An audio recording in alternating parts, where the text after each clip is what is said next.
ग्रामीणों का आमरण अनशन का प्रोग्राम था। 20 अप्रैल से पूर्व इस रास्ते को हम खुलवाएंगे। आंदोलन का तो देखो सर दबाव होना स्वाभाविक सी बात है।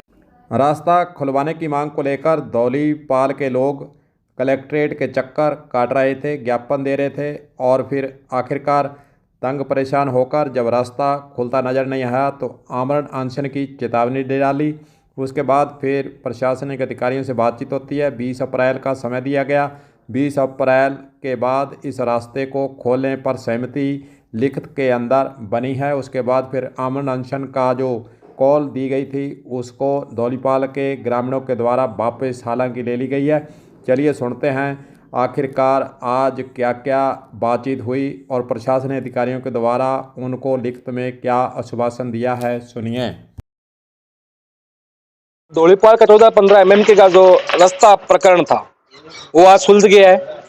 आज हमारा इस रास्ता खुलवाने की मांग को लेकर के धौलीपाल के ग्रामीणों का आमरण अनशन का प्रोग्राम था।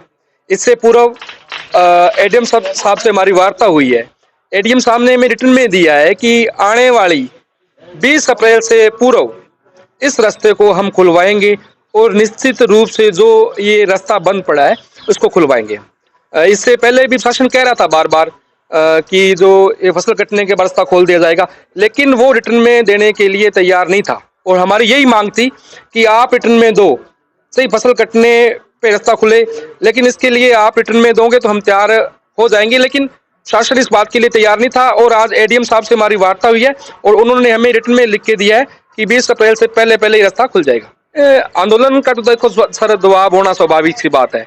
अगर आज वो हमारे से बात नहीं करते और लिखित में हमें नहीं देते तो आज धौलीपाल के ग्रामीणों द्वारा आमरण अनशन का कार्यक्रम था।